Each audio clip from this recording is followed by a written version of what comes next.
안녕하세요. 히어링 허브 대구센터 박혁순 원장입니다. 지난 주말 보청기를 착용한 지 불과 이틀밖에 되지 않으신 분이 보청기 소리가 나지 않는다. 이거 도대체 어떻게 된 거냐? 잔뜩 화가 나신 목소리를 전하고 오셨습니다. 착용한 지 얼마 되시지 않은 보청기, 착용을 오래 하신 보청기, 모두 공통적으로 해당되는 내용부터 원인이 될 수 있는 경우의 수를 먼저 짚어보고 또 집에서 해보실 수 있는 조치와 해결 방법에 대해서도 이야기 드릴 수 있는 영상이 있으면 좋겠다 싶어서 영상을 찍게 됐습니다. 먼저 오래 사용한 보청기의 경우 기기의 노후로 인해서 보청기를 구성하는 주요 부품의 부식으로 인한 고장 그리고 파손으로 소리가 나지 않는 경우가 있겠습니다. 그럼 사용한 지 얼마 안 된 보청기가 소리가 나지 않는 이유와 또 사고는 어떤 것들이 있는지 한번 알아보겠습니다. 기속형 보청기를 가지고 계신 분들은 배터리 도어를 열어보면 배터리가 안쪽으로 빠지지 않도록 잡아주기 위해 배터리의 절반 정도를 받쳐주는 부분이 있는 것을 보실 수가 있습니다. 그런데 이 끝부분 모서리에 전원선이 걸려서 배터리 도어를 열고 닫다가 끊어지는 경우가 있습니다. 만약 전원선이 끊어진 경우에는 쉘과 플레이트를 분리를 시켜서 전원선을 전원 단자에 다시 납땜한 다음 분리되어 있던 쉘과 플레이트를 접합하여 해결을 합니다. 제조사들도 이제 공정 단계에서 이런 기속형 보청기의 사용상 또 구조적 문제점 등을 알고 있기 때문에 기속형 내부 전선들의 선정리를 상당히 신경 쓰는 것으로 이런 사고를 줄이기 위해 노력하고 있고 또 어떤 작업자는 배터리 도어 모서리 부분을 일부러 잘라내서 전선이 잘 걸리지 않도록 만들기도 합니다. 배터리형 보청기를 사용하시는 경우 배터리를 새 것으로 교체해 볼 것을 이야기 드리기도 합니다. 배터리도 분량이 덜어 있기도 하고 공기 중에 15초에서 20초 정도 연소되어야지만 제대로 작동하는 경우가 있기 때문에 스티커 부분을 제거하고 공기 중에 한 15초에서 20초 정도 기다렸다가 보청기에 넣는 것을 이야기 드리기도 합니다.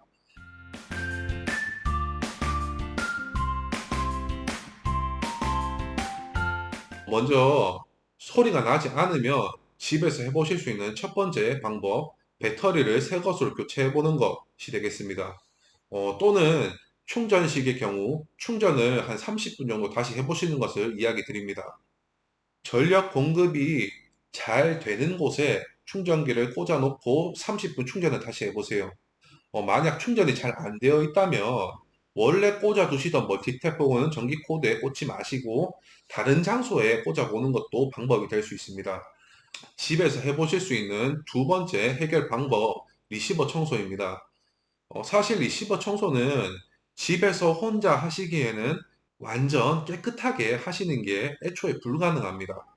저도 현미경 보면서 이물질을 제거를 하고요. 더 깊은 곳에 박혀 있는 기지와 이물질은 집에서 완전히 제거하는 게 불가능합니다. 완전히 제거해내야지만 소리가 잘 나는 것은 아니지만 하수구에 이제 머리카락 이렇게 막 끼듯이 조금씩 쌓이고 쌓여서 결국 막히게 되는 것인데요. 이런 리시버 입구를 귀지들이 막아서 소리가 안 나게 되는 경우는 가능하다면 센터에 오셔서 관리 받으시는 게 가장 명쾌한 솔루션이겠지만 귀지 막힘 때문에 항상 센터를 방문하시는 것도 굉장히 힘든 일이겠죠. 그래서 이 일로 센터를 오시는 빈도를 확실히 줄여볼 수 있는 청소 방법을 제가 보여드리려고 합니다.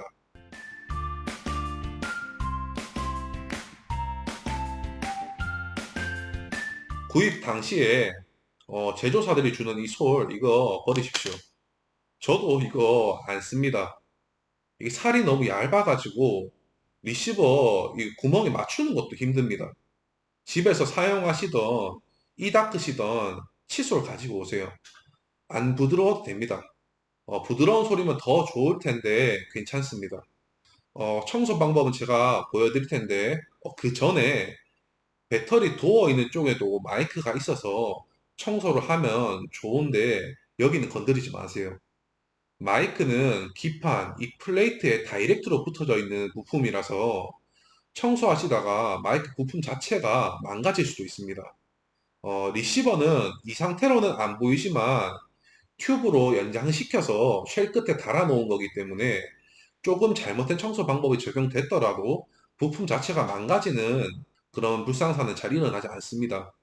오픈형 리시버는 방금 말씀드렸던 것처럼 귀속형 마이크랑 같은 상태라고 생각하시면 됩니다. 그래서 오픈형 리시버는 청소하는데 조금 더 주의가 필요하겠습니다. 배터리 넣는 쪽 반대편에 흰색 왁스 가드 이 부분을 360도 돌려가면서 살살 털어줍니다. 이건 이 닦듯이 한 점을 잡고 막 이렇게 문지르시면 안 됩니다. 이 앞에 하얀 부분이 왁스 가드라는 건데요. 이 물질이 부품 안으로 직접적으로 타고 들어가지 않게끔 걸러주는 작은 망입니다. 근데 이거를 점을 잡고 막 문지르게 되면 장 구멍들이 이렇게 막 늘어나서 또는 왁스 가드가 뚫려서 귀지가 다이렉트로 부품 안으로 파고드는 불상사가 생길 수 있습니다. 이거는 제품 수명을 깎아먹는 행위이기 때문에 청소를 안 하는 입만 못합니다. 그리고 마무리로 구입 당시에 같이 받으셨던 요 안경 닦기 같은 게 있을 텐데 보청기 껍데기를 한번 싹 닦아주세요. 쉘이 좀 더 약한 부분이 있을 수 있습니다. 픽하고 구멍이 날 수도 있으니 너무 힘을 많이 주셔도 안 되겠습니다. 리시버 내부를 보호하기 위한 왁스 가드 위에 이어돔이 이렇게 장착이 되어 있기 때문에 비교적 귀지 막힘이 좀 덜한 편인데요. 이어돔 윗부분을 360도 돌려가면서 살살 털어주세요. 그냥 살살 등산한 먼지 턴다는 느낌으로 그 정도로 충분합니다. 오늘은 보청기 소리가 안 나는 원인들과 이유, 그리고 집에서 해보실 수 있는 해결 방법에 대해서 이야기 드려봤는데요. 이상 히어링 어브 대구센터 박혁순 원장이었습니다. 시청해주셔서 감사합니다.